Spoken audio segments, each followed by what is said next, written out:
Welcome to Voice Notes from a Slow Life. I'm Emily and I'm glad you're here. These are real-time reflections on slowing down, mothering gently, and choosing a more intentional life. Let's begin. So, I am currently filming this while I'm folding laundry. And if I sound a little bit out of breath, it's because I had to trek up and down the stairs with all my laundry. But today I want to talk about overconsumption. So this idea that we as a society keep buying more and more and more, and falling in love with the home that we have instead of the home that we are made to dream of having via Instagram and social posts. So let's jump in. I'm going to talk a bit about my own experience with this as well. So let me start off by giving a little bit of context regarding me and my buying behaviors. So once I was able to make my own money and from working, I love to buy things.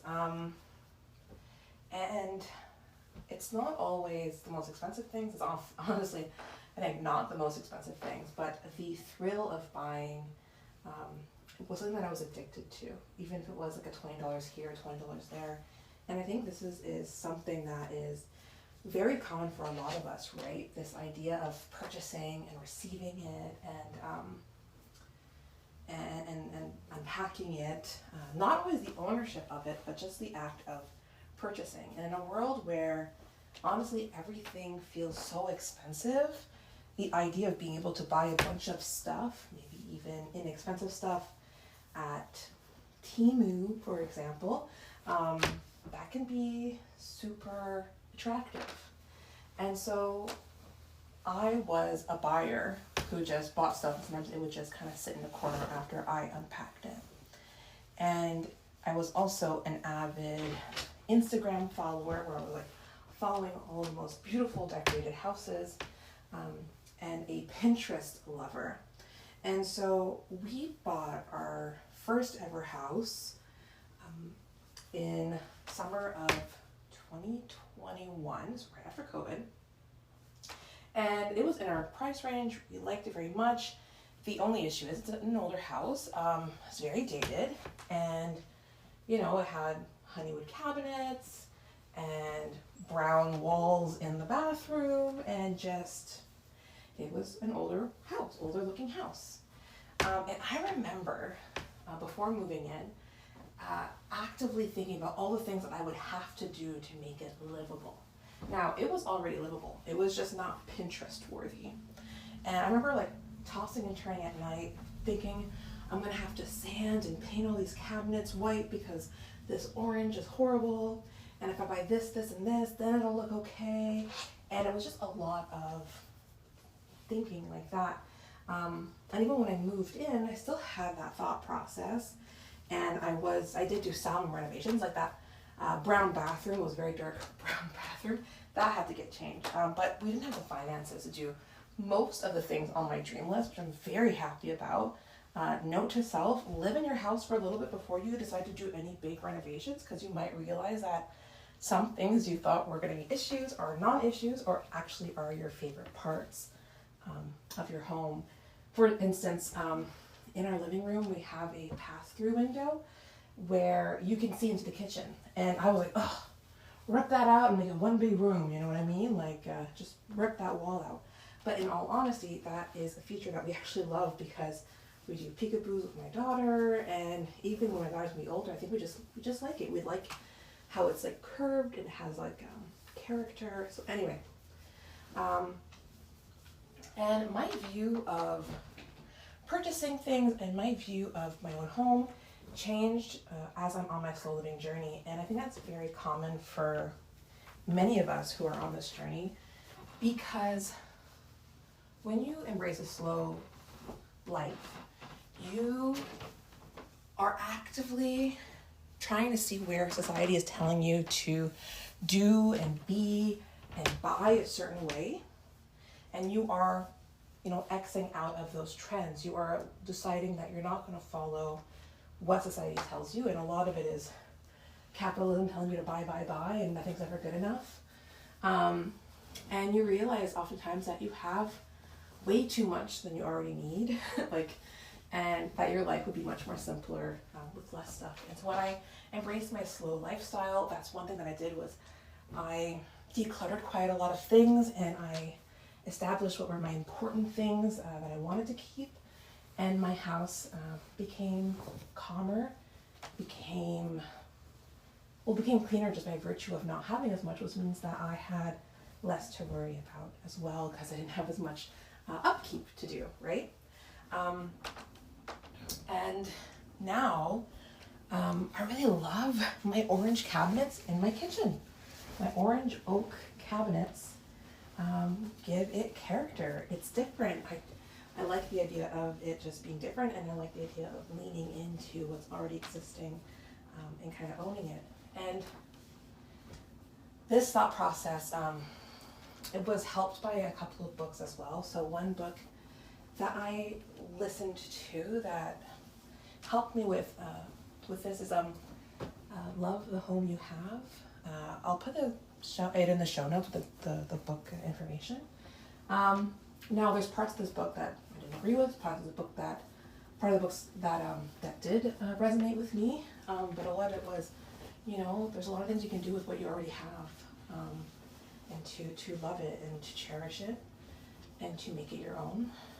Another book that I really loved on my journey of slow living was The Day the World Stops Shopping. That's another good one that I'll put in the description, and it really talks about consumerism and what life could look like if we all as society stopped overspending and over shopping, because it really is a problem that is killing our planet slowly but surely.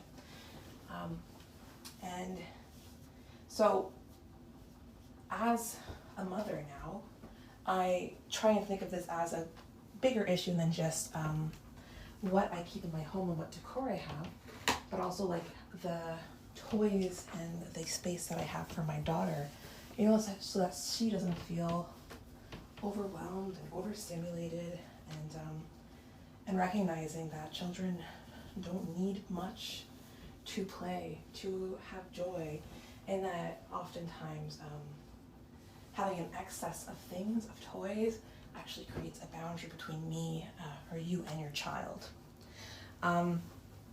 Does that mean that I don't think you should do any renovation on your house? Absolutely not. I think you should, having a home you love is also making it match your style. There's a YouTuber I like a lot, Caroline Winkler. Again, I can include that in the show notes. And she often talks about doing things on a budget, or shopping your own house, or shopping your parents' house, or other friends' houses. Sometimes we do, me, my brother, and my mom, we're often doing furniture rotations where one person will have it and the other person will have it. I think my brother has my old dresser from when I was a child, because you don't always need to buy something new. Sometimes somebody you already know has it, or it can go secondhand, whatever. And I've been thinking about this a lot, but the reason why I wanted to talk about it today is because a couple of weekends ago, I went to my grandmother's house, and I was struck by how much she cares for the things that she owns. Now, my grandmother is in her 80s, and she, for as long as I remember, has always had the same furniture. And when I was there, I was talking to her about the furniture. I was I remember this from when I was a kid. I remember this. And she goes, yeah, this is, and she didn't remember where she got it or who gave it to her. She's Mrs. Roger gave this to me in about 1970s, and I've kept it. Or she had a whole set of furniture that included a table with the chairs and the cabinet, all pure wood.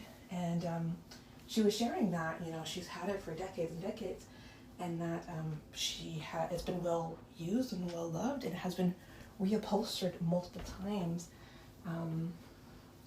because it's been well used and well loved, but that it's something that she can keep, and even the reupholstering gives it a new life,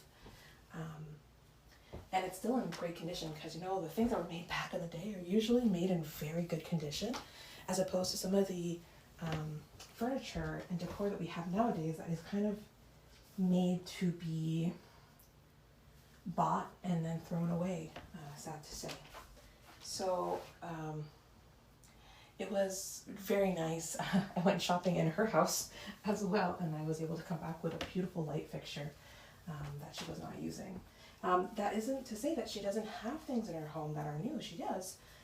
For instance, like she has her bed, her lazy boy, that are mechanical to help her get out of bed and to situate herself properly in bed because she is older and she has some health issues. And then her couch is also new, but her old couch is in the basement. So it's not to say you can't buy new furniture, but it's this idea that what you have is often good enough and we don't need to always change for the trends or for the seasons.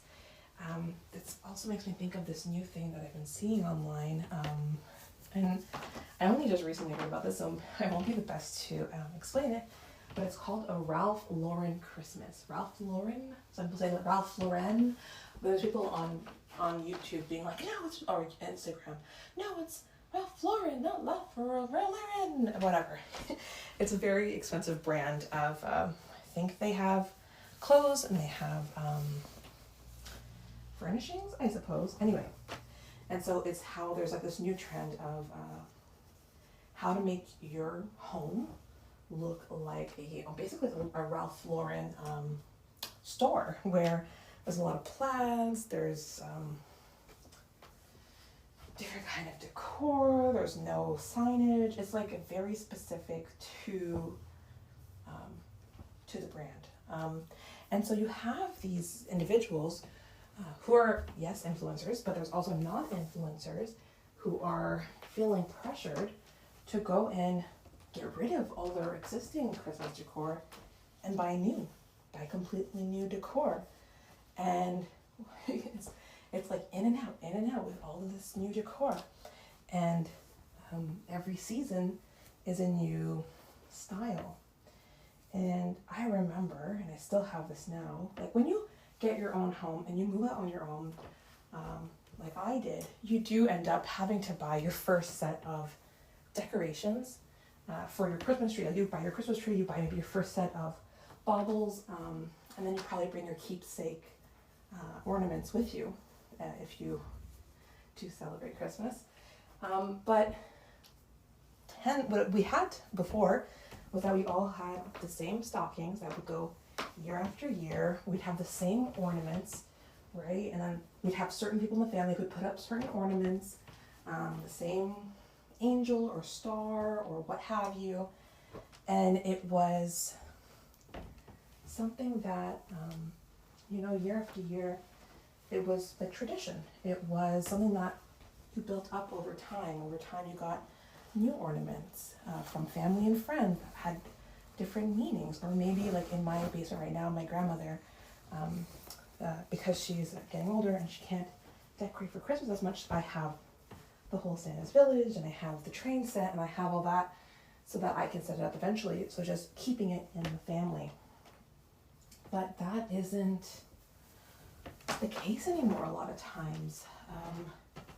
And there's a discourse about how kind of sad that is for children as well, to not have that consistency, to not have that tradition, and for Christmas to become based on aesthetics more than anything else. And so that's why I think it like marries into this podcast where I talk about slow living and I talk about slow motherhood, because when we really conform to what society is telling us to do or what social media is advising us to do in terms of decorations or the way we celebrate or the way, basically the way we raise our children, one is that we are spending a lot of energy and money on things that may or may not be important to us in an attempt to keep up with the Joneses. And if you've never heard that expression before, keeping up with the Joneses is like keeping up with what you see in social media. So sometimes we have like this idea of how we should be or should appear, and we'll see it online. Okay, so we use that as as an example or a goal of what to look like, a goal of how I should mother, how I should parent, how I should be.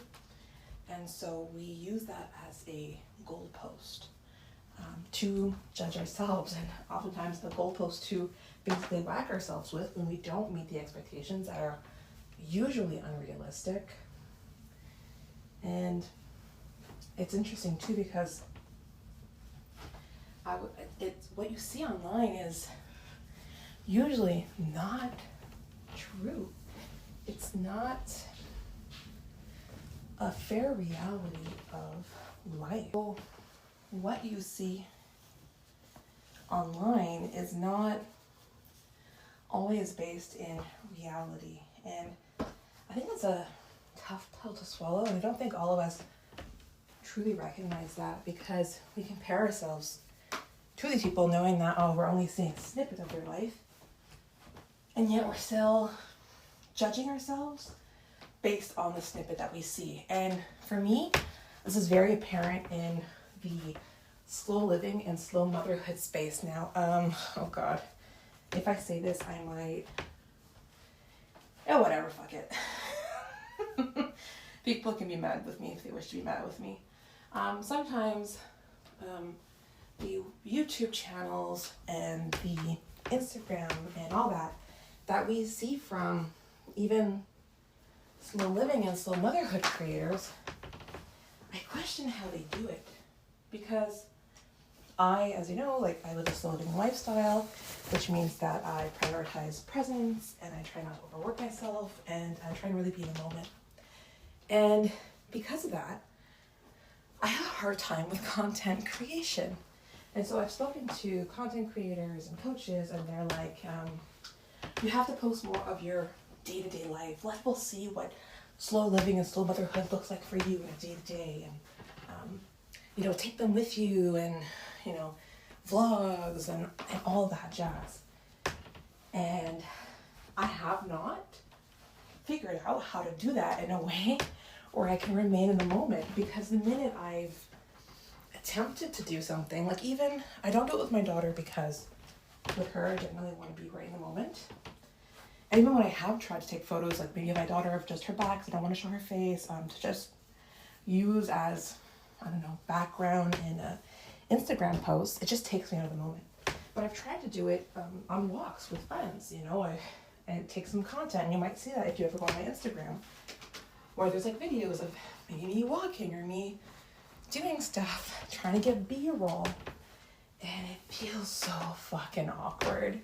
So awkward. It takes me right out of the moment. And also, it's not easy to do these things. Maybe if you do it a lot and you're really good at it, it becomes a second nature for you. But for me, it takes me out of the moment. And so instead, I don't feel like I'm living my slow motherhood life or my slow living life. I feel like I'm simply performing it.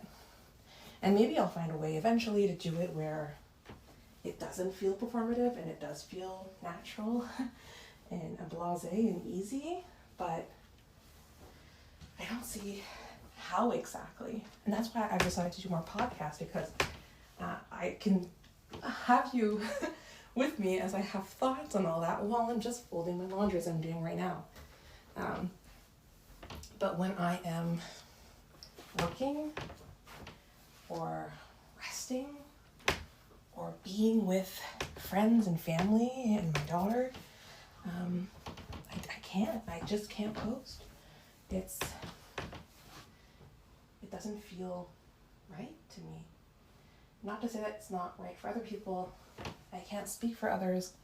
Maybe for them it's a non-issue, but given the amount of people who have burnt out from social media, and even in the slow motherhood or slow living community, where they have actually pared down their content to be, I think there was somebody recently in the slow motherhood community who was doing a lot of voiceover, beautifully aesthetic videos, where I was like, damn, I can never compete, I can't do that. And yet they were even saying that it was a bit too much for them, and so they preferred to do maybe sit down conversational style. And so just know that whatever you're comparing yourself to, question, this another YouTuber I like, which always says like question the motive, question the validity. Like what is it truly? What you're like, is what you're seeing really a representation of how they truly live on a day to day?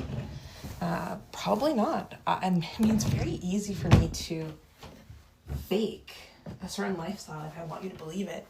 The problem for me, and why I'm not very good at it, is because I don't want to fake it. Like I could easily go to a cafe, take a bunch of photos there of me working. I could, like next to the water, which I can do sometimes, I just don't do it often. And that would be me just trying to get a photo shoot.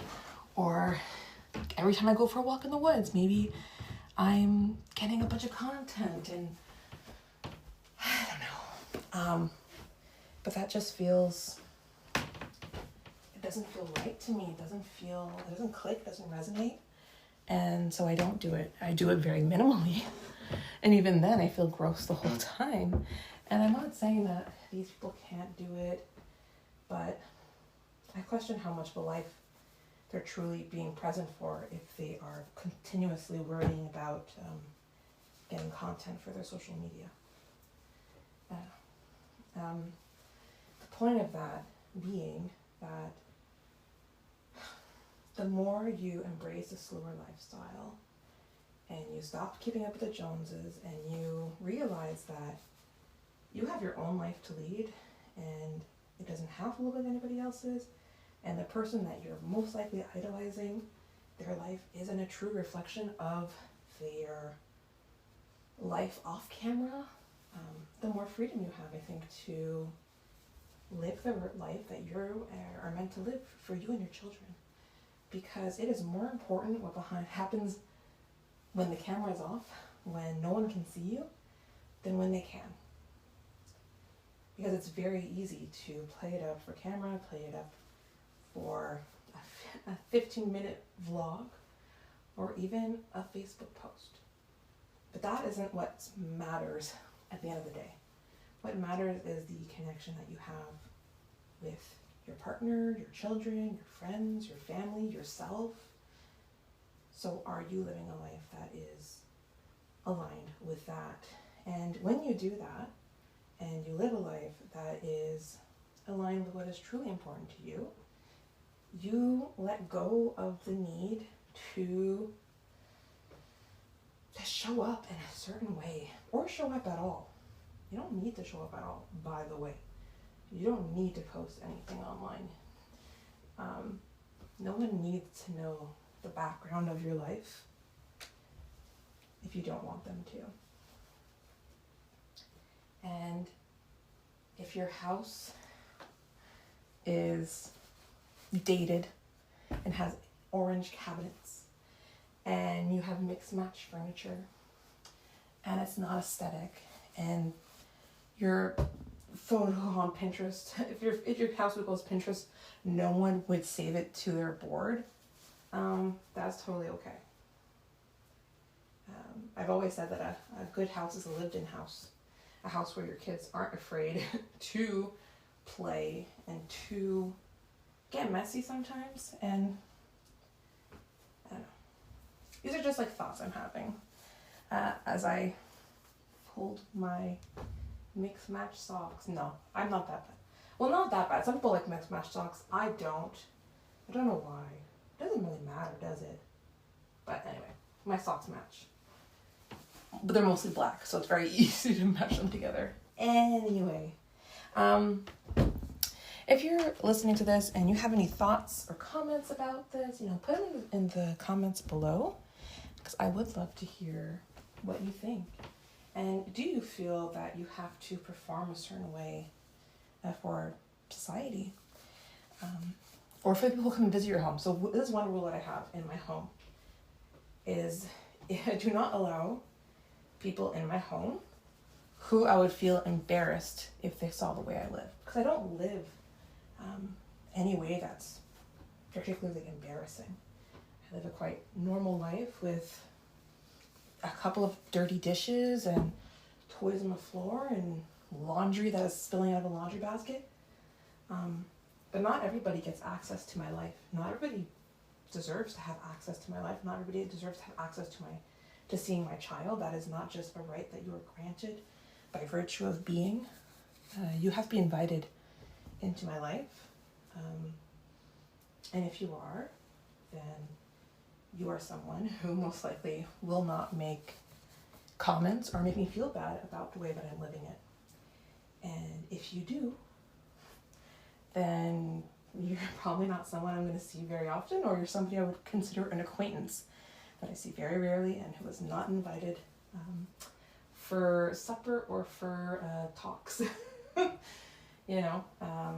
So that's another piece, is even when you do block social media, like I have friends who are not on social media whatsoever, and it's a way of protecting their well-being and honestly their sanity, it can still come into play when we consider the people who are surrounding us, who are also being fed lies by social media, who are ingesting it and basing it as truth, and then who may inadvertently or really mean to put you down. And those are not people that you need to have in your life, and you do not owe anybody anything at all.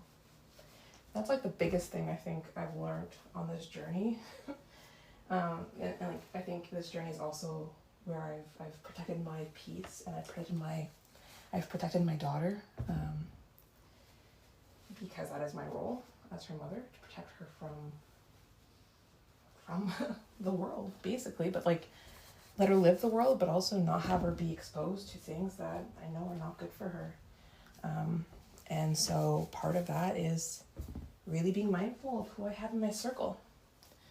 My circle is precious. If you are invited into my circle, you mean a lot to me, and I'm so happy to have you in my circle. But at the same time, you could be removed if and when I think that things are toxic or it's a detriment to myself or others in my own circle. So anyway, I never feel bad. Like, sometimes people feel bad about cutting people off. I think cutting people off, like, maybe you have to like really be strict and like cut people off, but oftentimes I found that it's just like you stop making efforts and it kind of fizzles. And when it fizzles and that other person's not making efforts, it's probably because it wasn't as strong of a relationship from the get-go. So anyway, I think I went a bit off topic, but that's okay. I just finished my last thing of laundry. I'm just going to go hang everything up, but I know that's going to be noisy and not very podcast friendly. So I am going to sign off right now. So thank you for listening. If this episode spoke to you, it would mean so much if you'd follow, leave a review, or share it with someone who might need it. So until next time, keep living your authentic life.